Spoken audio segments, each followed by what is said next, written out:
Bible says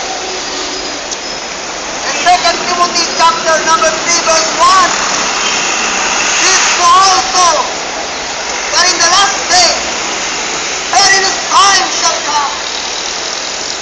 The Bible says, perilous time shall come, or dangerous time shall come. My friend, this morning, ang Biblia, clear at nagsasabi na mayroong dangerous time na darating sa ating panahon. Yes, I know na alam mo na ang ating bansa ay dumaranas ng anumang klaseng dangerous time. Ngayong umaga, nasulat na sa Biblia na ang ating panahon ay darating ang mga dangerous time. May tatlong bagay na dangerous time na dumarating sa ating bansa. The dangerous time of corruption. My friend, kahit saan ka pumunta ng ahensya ng gobyerno, kahit saan ka pumunta, there is corruption. In the first place, the Bible says, ang tao na kurap sa Garden of Eden nung nagkasala si Eva at Adan. The Bible says in Romans chapter 3 verse number 10, it is written, there is none righteous, no not one. Yes, my friend, you are a religious person, but I want to tell you, my friend, religion cannot save you, my friend. Religion cannot make you any better person. But I want to tell you, religion is the only guide to know the right things before God. But the Bible says, nasulat, all have sinned and come short of the glory of God. That's why, ang tao, kahit na hindi siya kurap, original, ang tao na kurap because of sin, dahil sa kasalanan na namanan natin kay Eva at Adan. Hindi lang po ang sa gobyerno, kundi individual.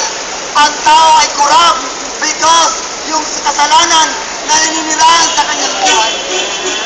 The dangerous time of what we call corruption. Number 2, there is what we call dangerous time of calamities. My friend, hindi ka ba nagtataka ng ating bansa pinapadala ng ano-anumang klaseng kalamidad, bagyo, lindol, at mga sakit? But I want to tell you, my friend, yan lamang ay isang pagpukaw, yan lamang ay isang pagkisig sa atin. That's the Bible says, judgment is coming. Jesus is coming very, very soon. Judgment is coming. Prepare to meet thy God. My friend, isa lamang ang kalamidad, ang bagyo, ang lindol, at ang mga sakit. Isa lamang ang pagpukaw sa Diyos, sa tao, ang pagising, dahil ang tao ay natutulog na. Kailan pa tayo Cebu City? Nakaranas na ng lindol 7.2. But I want to tell you, my friend, meron pang coming na kalamidad sa ating bansa. Yes, ang Manila, nakaranas ng bagyo. Yes, tayo dito sa Cebu, masaya dahil hindi tayo malakas ang bagyo na dumating. But I want to tell you, my friend, dito sa Cebu City, ang Panginoon magpadala ng judgment sa atin. Walang sino man ang pwedeng makakontrol. Walang sino man ang pwedeng pumigil. But I want to tell you, you need to prepare to meet thy God. Prepare and believe on the Lord Jesus Christ, for He is the only safety of our salvation.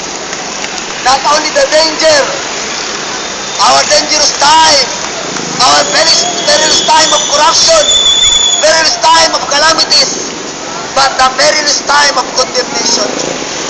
What do I mean? What do I mean about the perilous time of condemnation? For the Bible says in Revelation chapter 20 verse 15, for whosoever was not found written in the book of life was cast into the lake of fire.